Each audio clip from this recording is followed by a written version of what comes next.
got inflation. There's a war in Europe, protests over food and energy, increasing distrust in our institutions, our election process, our central banks. There's this increasing rise of populism that has just trended upwards. Is there a common denominator? Yeah, so many other people have talked about this, but the ending of the post-war order, or arguably the extension after 1991 with the end of the Cold War, and at the same time, the rise of the internet and an industrial revolution that, with automation and the rise of crypto and the rise of China and the rise of India and the relative decline of the West. So yeah, I think like that older world is ending and a new world is beginning. The 70-something-year-old presidents and the geriatric Congress and all of this stuff is sort of an attempt to kind of cling to the past as it's kind of slipping away and people don't have a vision yet for a positive future.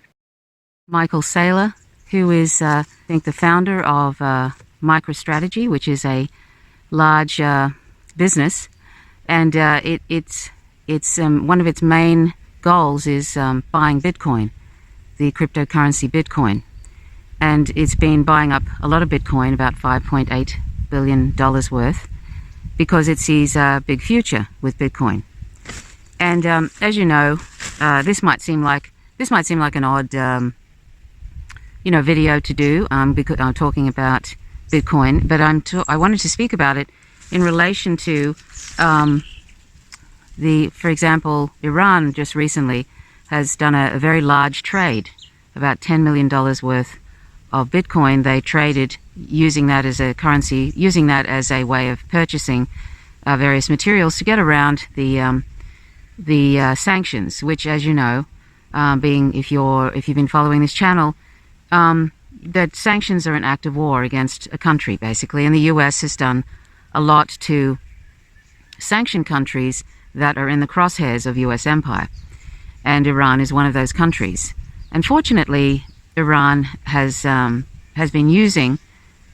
mining Bitcoin, and yes, the environmental costs of that are quite tremendous, and that needs to be addressed. But putting that aside, Iran has been mining Bitcoin as well as now trading with Bitcoin, and that is getting around these awful sanctions. And it's also an alternative to the hegemony of the US dollar, which is incredibly problematic, as you know.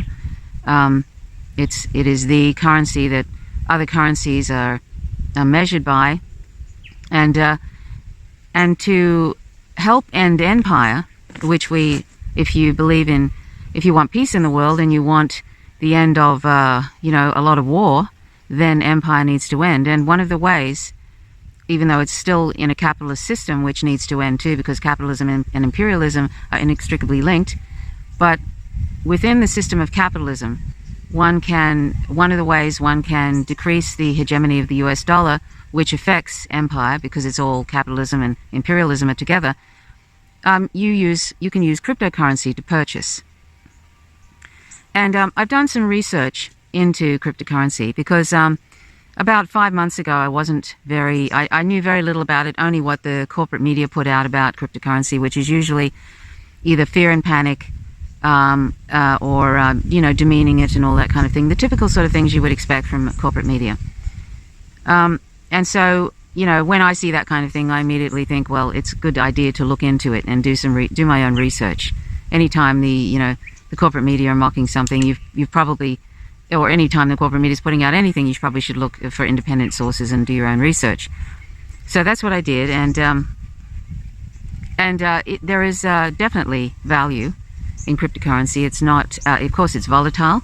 I've talked about this on one live stream when somebody sort of was kind of said that something to the effect of cryptocurrency was a problem. Anyway, yes, it's volatile and it probably needs a little bit of regulation, not affecting the decentralized nature of it, because that is a very important thing. But yes, it needs a little bit of regulation because, it's volatile and people can lose money, and some platforms have crashed because they've been doing naughty things, that they've overextended themselves. And there are platforms that haven't done that. There's platforms that have been responsible. So I'm not going to go into all of that. You can do your own research, and I suggest you look at Bankless, Bankless. Go and have a look at the various things that they put up. They're very, very into cryptocurrency, so just be aware of that. you couldn't exactly call them unbiased, but they have an intelligent YouTube channel, and there are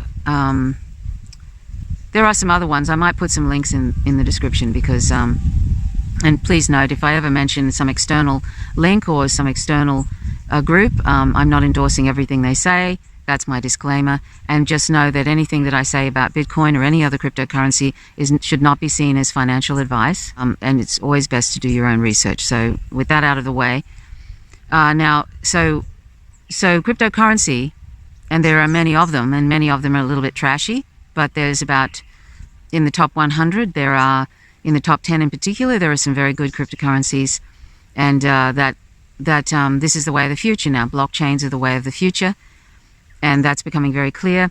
And even Biden, as Michael Saylor mentions, and by the way, this isn't an endorsement of Michael Saylor, he's a Bitcoin devotee, and so he thinks that all other the altcoins are sort of trashy, and that's unfortunate, but that's probably because he has so much invested in Bitcoin literally that he probably would say something like that. So, but cryptocurrency is here to stay, and I think that there's many that see the writing on the wall, including 40 million Americans who want cryptocurrency to be able to use it, like Bitcoin and other altcoins. And Biden, I think, has obviously seen that institutions, and some are kind of really unfortunate, like BlackRock, for example. Welcome to the most censored news. I'm Lee Camp. So now I'm going to tell you who really owns the world. It's not who you think, but I'm going to drag out the suspense as to who it is through this whole BlackRock and BlackRock. Damn it! Oh, should have dragged it out longer. BlackRock is the largest asset management firm on the planet.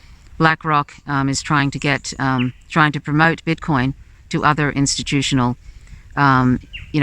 institutions and get them to use Bitcoin. And that's BlackRock is hideous. It's an awful. It's so wealthy. It's got a $9 trillion market cap or something, and it has its fingers in so many pies, including the weapons industry. But we'll put that aside and just look at Bitcoin and how it is emerging as something that is going to be used now in international trade. This is what Iran wants to do, and it is going to be used probably by Russia. And I know that China is against cryptocurrency, but it has its own digital yuan, and there's a reason for that. And I think with the dollar, the US dollar, which has had hegemony around the world, with its decreasing in value, as well as it's basically the empire is falling and the dollar is going along with it, and will be going along with it. China wants Russia and other countries that are being sanctioned to use the digital yuan. So China has banned cryptocurrency, but it also has a digital yuan. So, and that you couldn't really call that cryptocurrency, because cryptocurrency is supposed to be decentralized. But as you can see, with this multipolar world, there are ways now that various countries are finding a way to circumvent. They're finding ways to circumvent the hegemony of the US dollar, and also the atrocious and sadistic US sanctions.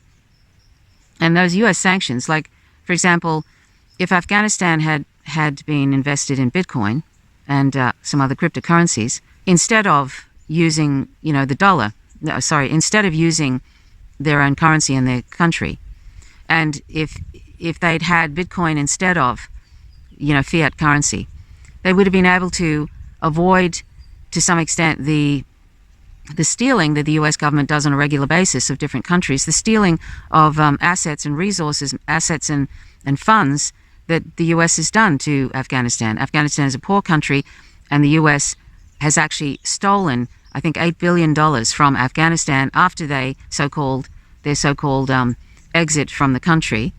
And they won't give it back, and Biden said he's going to give half to the 9/11 survivors and then put this other half in some sort of fund for the Afghanistan citizens. Where did the U.S., as usual, where did they become God and decide how the Afghani people are going to have their assets, their funds used? But that's typical of a white supremacist colonizer like the U.S. to just steal the country's funds. It happens all the time. Or they sanction them to death and then just basically make the country get on its knees. And so then they can go in and take over, privatize, and do all of that. And let's not forget they use war, like the coup d'etat that happened in 2014 in Ukraine, and it's been a downhill shit show ever since. And then you had the existential threat against Russia by NATO, Russia invading Ukraine. There's no excuses for the invasion, really, but there was an existential threat that Russia felt, and that's what happened. And then now they're using Ukraine as cannon fodder. So then they've actually recently, the US has had a summit where they're going to go in now. They've decided how they're going to slice up Ukraine with deregulation and privatization and all that kind of thing. So this is a typical move by the US empire to destroy a country via war and then go in and privatize it all in a neoliberal shit show, basically, stealing and making it so that they can benefit financially from that war. As Lenin has said, capitalism and imperialism are inextricably linked. So that is a demonstration there, where they use war, they use sanctions and war as weapons, and then they go in and then they rape, pillage, and plunder these countries and leave them in a managed chaos state, so that they can install some sort of dictator, and then they are able to basically go in anytime they want and take stuff, and if that dictator doesn't play ball, then they end up like Saddam Hussein. So anyway, I know I'm going around and around here, but I'm getting back to Bitcoin. But so one of the ways that poorer countries, and they're poor because the US has been meddling in them mostly, that's usually why any country is poor. But say, for example, Iran, who that is a victim of US empire and their sanctions, their dreadful sanctions, is using Bitcoin as a way to purchase the things they need to circumvent these trade sanctions, these awful sanctions. And there will be other countries doing the same. And apparently in September 2022, foreign trade with using Bitcoin going to explode. And there'll be other altcoins, alternatives to Bitcoin, which are also have various uses. The different altcoins have different uses, specialized uses, and they will come into play as well. It won't just be Bitcoin. And instead of a proof of work situation as Bitcoin is, which is environmentally very bad, there are, Ethereum and Cardano and other altcoins that are in the top 10 are using proof of stake, which is moves away from the environmentally hazardous issues that are associated with Bitcoin. So there are other alternatives in the cryptocurrency, and so that's going to be more and more a thing that is going to help bring down empire. I know that it's working within a capitalist system, and while capitalism exists, it's always going to be a problem. But as a temporary intermediary, cryptocurrency is going to be one of the factors that will help bring down, digital currency is one of the factors is going to help bring down the US hegemony of the dollar, which is associated, it's all intermeshed with empire. So that's a very good thing, and we should celebrate that. And I invite you all to if you aren't familiar with cryptocurrency and all you've heard is the FUD, the fear mongering from the corporate media and all of that, I invite you to look into it, do your own research, actually look at, if you have to, pro cryptocurrency YouTube channels, not the ones that are all hypey and stuff, but that are talking sensibly and intelligently about it, and try and get a feel of what it's about. And also, and this is not financial advice, do your own research, but you don't have to have tens of thousands of dollars to be involved in cryptocurrency. You don't have to, like Bitcoin, I know you can buy fractions of Bitcoin, and after the last leg down of Bitcoin, which looks like it's going to be happening in the next couple of months or sooner, where it might go to 12,000, 13,000 USD, then it's probably going to be on a bull run after that, and that might be for another year and a half. Of course, you have to know when to sell. If it's on a bull run and eventually it gets to the end of that run, you have to know when to sell and then rebuy, or you might want to hodl and just go down, let it go down again and come back up. But it's a store of value that is sort of better than gold and better than tech stocks. And so, sort of getting even just buying a fraction of it is going to be, and like I say, it's not financial advice, but it's probably going to be, it's going to gain in value significantly over the next year or so. So in some ways, personally, I think it's a good idea because the dollar, fiat currency is just a bit of a shit show, really, and inflation and all of that, and things like Bitcoin and other cryptocurrencies can be better. It's better than putting money in a bank, for me anyway. This is me personally talking. Do your own research. It's not financial advice, but I think as long as you keep an eye on cryptocurrency and you follow technical analysis and fundamental analysis of the various coins, and you keep an eye on it, you don't just you just don't buy it and then just forget about it. As long as you do that, you've got a good chance of increasing the value of increasing your personal wealth. Whereas, if you just put money in a bank, the pathetic interest rates or whatever, I personally don't think that's one of the reasons I looked into it, is because I think putting money in a bank at this point is it just devalues, the dollar devalues, and so it's for me. It's just better for me to use things like Ethereum and Bitcoin and maybe a couple of other cryptocurrencies, because this is the in the top 10, because this is the way I think this is the way of the future.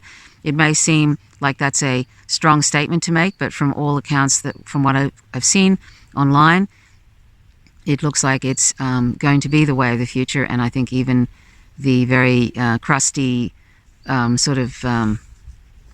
crusty establishment can see that.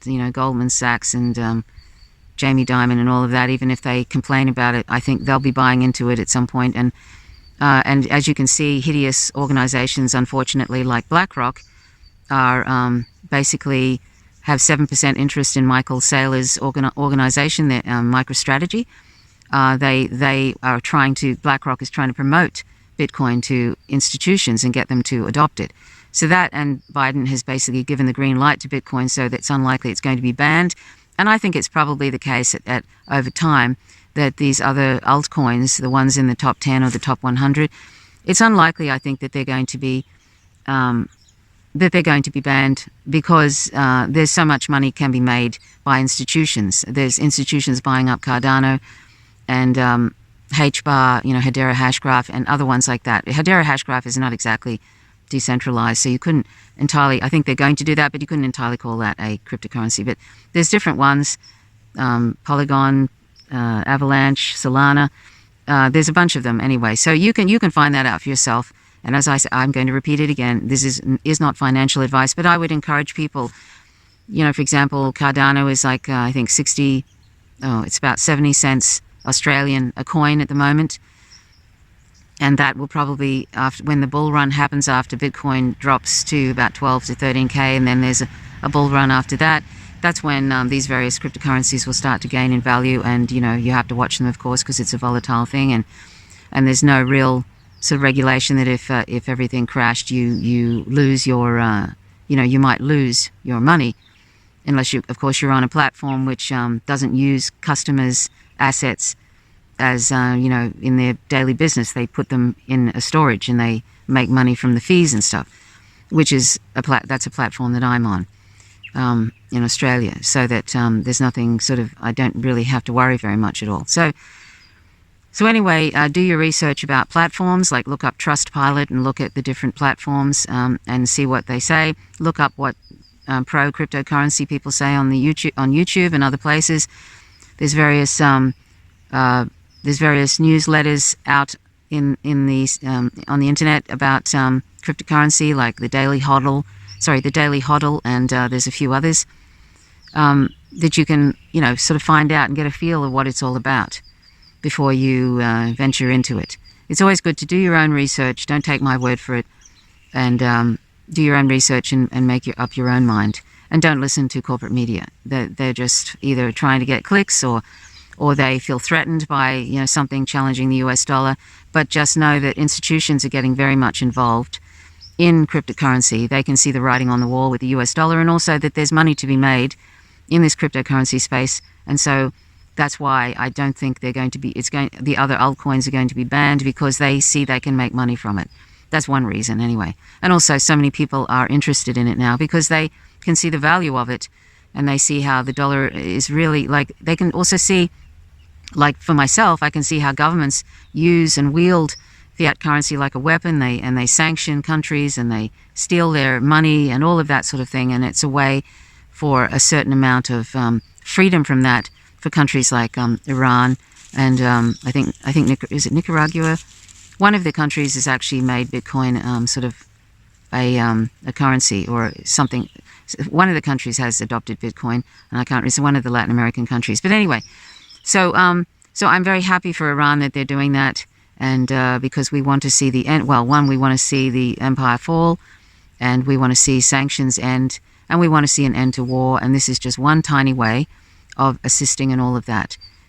It's not the way, and it's still part of the capitalist system, and that is a big problem, but it is a small way. And so anyway, do look into cryptocurrencies, some of the ones I've mentioned, and, and do your own research. Anyway, I hope that I'm going to play now a part of an interview by Michael Saylor from MicroStrategy, who has a huge amount of Bitcoin, because he's a real devotee of Bitcoin and he sees the value of it.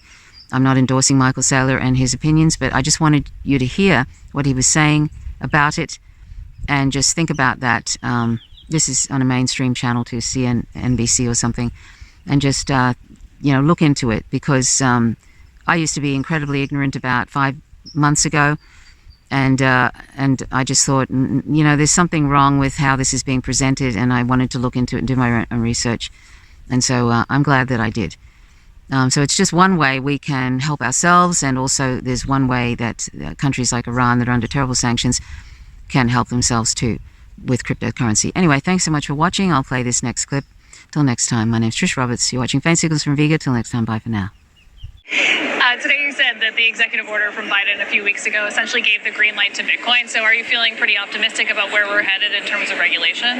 Yeah, I don't think it could have been better than that. Never in 100 years did the executive branch ever endorse an asset class. When commodity index came out, the executive branch didn't say figure out the commodities index. When John Bogle evangelized the Vanguard 500, the president didn't say every American and every agency should study the Vanguard 500 and indexing of equities, right? The last time the executive branch had something to say about asset class was the gold edict back in 1933, right? So I feel like we've got really good support from the administration. I think the regulators are progressive and very erudite. When Jerome Powell, Janet Yellen, Gary Gensler have been asked about this, they say, look, it's a store of value asset. It's speculative. If people want to speculate, they can. It's not a currency. I think that all the regulatory agencies have some legitimate responsibility to work through. I think here's the big idea, Mackenzie, which is for a year I've been in rooms with trillions and trillions of dollars, and it's like the Ray Dalio comment, the Jamie Dimon comment. It's something like this. It seems engineered perfectly. It's obviously better than gold. It's obviously better than all the other ideas we have. It's too perfect. It's too good to be true. And so I think someone's going to ban it. And that's not uncommon. People with large sums of money that are buying fixed income or buying equity index are like, yeah, it sounds really good on paper, but it must be too good to be true. Nobody's going to let that around.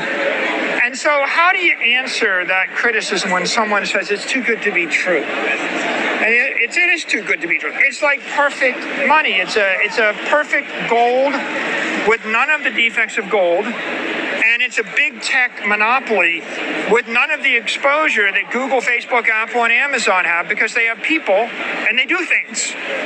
And so I wanted something better than a big tech monopoly, and I want something better than gold. And so I have Bitcoin. It's too good to be true. Someone's going to ban it. And the single best way to refute that is say, well, this is what the President of the United States has said. Whereas 40 million Americans want this, I direct you to figure out how to bring it in the public policy framework. It's not going to be banned. If you disagree with the White House, the administration, the Senate, and the Congress, I'm not going to get your order. I get it. You'll be a late adopter. But I really think that we couldn't have had a better development than that executive order. Bitcoin's a paradigm shift, and the thing that causes new paradigms to be embraced is either the old guard dies, generational shift, like the millennials below age 40, they all get it.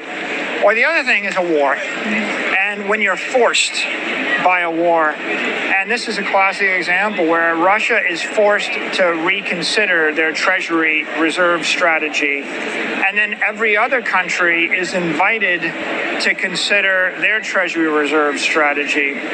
Because the two challenges of a treasury strategy is, will my assets be confiscated, or will they be inflated away to be worth nothing? And if you're the Chinese, you have $3 trillion of sovereign debt, and if the dollar is devalued by 20%, then your citizens paid a $600 billion fee to basically support inflation of some other country's currency. It's a deep argument, inflation. Unfortunately, a lot of people, they'll be inflated away before they come to their senses. But when you confiscate someone's money right in front of their face immediately, that shocks them into action. So I think that the Russian sanctions have shocked it shocked Russia. Obviously, they have to figure out a new strategy. But I think all their trading partners now are forced to figure out how they feel about a different strategy. The Indians, etc. And then the Middle Easterners start to think about this, and the Chinese have to think, if there's ever a squawk or there's ever a disagreement about the South China Sea, what happens to $3 trillion of their reserves? I think that in the near term, it creates a bit of chaos and anxiety. Over the midterm, it creates a lot of inefficiencies, and we go from a single strategy to multipolar. And over the long term, I think all rational individuals conclude that being able to rely upon a neutral, non-sovereign, technically secure, ethically sound, fair monetary network is a reasonable compromise for all sides. A Switzerland that allows no one to victimize anybody else. And not only is it fair and ethical, it is also functional, and it is progressive, because we can build a better world for 8 billion people on a network which moves money at the speed of light and moves all forms of money at the speed of light. And it's clear that gold is not going to move all forms of money at the speed of light. And it's pretty clear that we can't have Chinese trading, a bunch of asbestos to the Russians for a bunch of oil at scale. And it's pretty clear to the world that the system we had was the best we could do in the 20th century. And it just doesn't work for Russians and Ukrainians and people in Africa and Asia and South America in the 21st century. And so I think this is just a big catalytic event that invites everybody in the world to ask the question, is there a better way? And I think Bitcoin is the better way. And the result will be, hopefully, peaceful resolution and efficient settlement for everybody.